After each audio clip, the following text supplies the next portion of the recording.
Yun ang may narito upang pag-ibahin ninyo ang inyong pag-ibigan sangayon sa batas ng simbahan.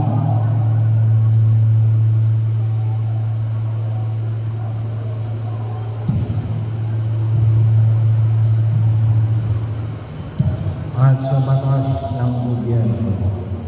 So bahagi mo na nawain inyong pakinabangan.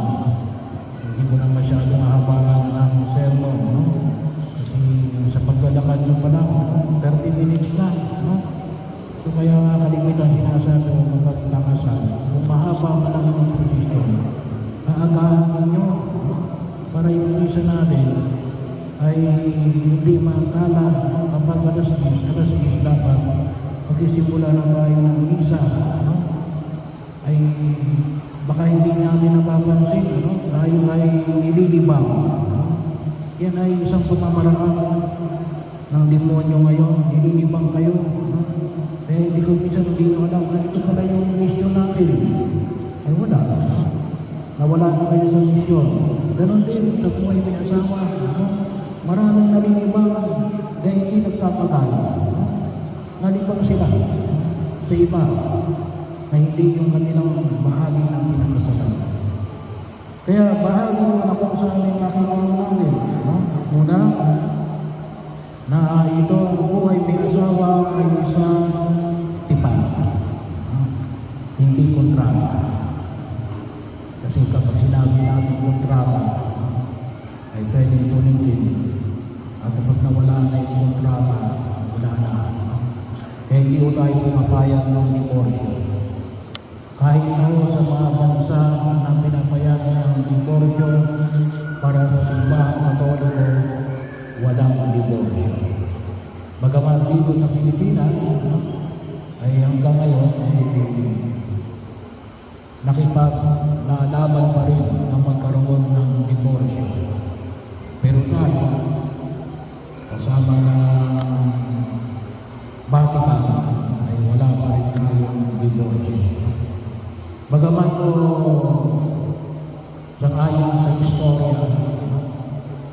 nagkaroon ng batas ng divorce dito sa Pilipinas before World War II, 1930s.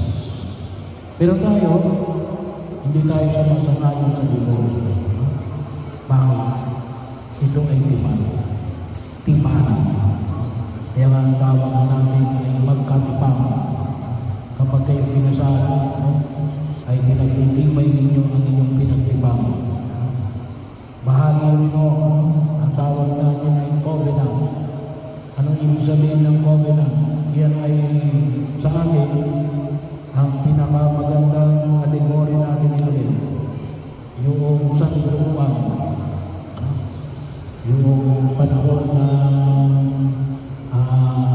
bahagi ng blood compact, kung tawagin natin, yun ang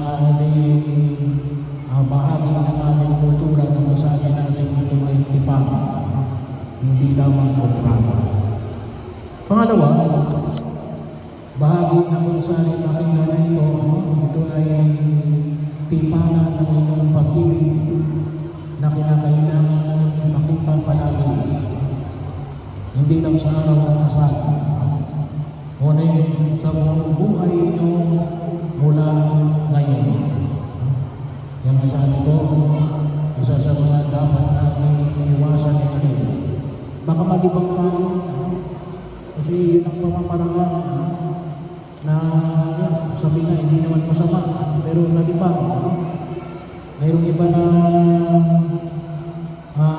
nagpakasal pero mas mahal na yung kanyang kasi musician siya. Mas mahal na yung instrumento niya.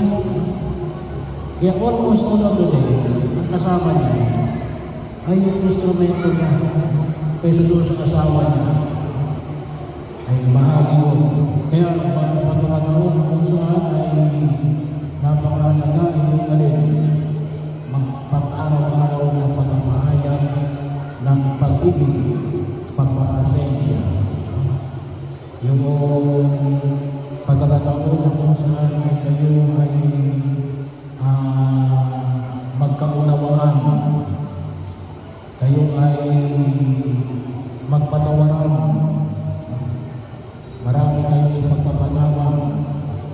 bawat isa sa inyong mga pagkukulang at hindi ninyong higit na maihandog yan sa harapan ng mga kailangan. Pangatlo ay kasama niyo ang Diyos. Maging nawa maging sentro ng inyong buhay ay ang Diyos. At ngayon, sinasama ng kayo ay pagsamahin ng Diyos. Pero nawa hindi lang sa inyong buhay ng asawa, hindi lang kayo makasalit kayo. Kasi meron iba na hindi nakakalimutan ng Diyos, pero ang tawag na natin ay TBN, kasal, binyag at bibig. Doon mo lang makikita nagsisimba. Magsimba kayo every Sunday. Kayong mag-asawa. Mas maganda sana kung kayo may sabay. Pero maaari yun, ipanalangin yung sa harapan ng Diyos na ang inyong pag-asawa ay mapuno ng pag-ibig at lumagot sa harapan ng mga kapal na higit na maging kalulugon sa kanyang harapan.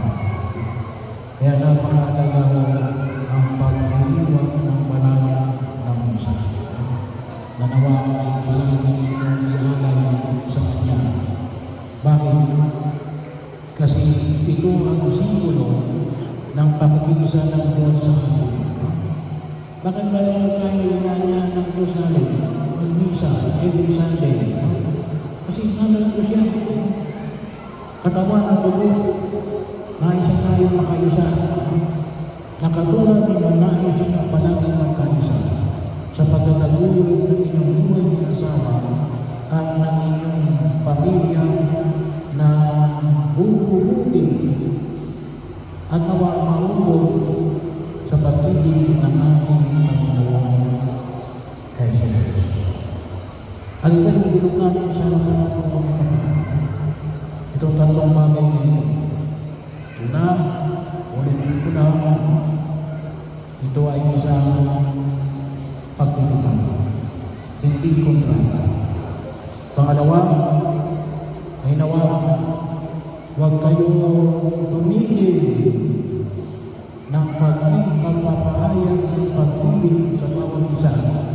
Araw-araw, yan nakikita yung wagas ng pag-ibig, hindi natatapos. Pangatlo, palagi ninyong isama ang Diyos at naging sentro ng inyong buhay.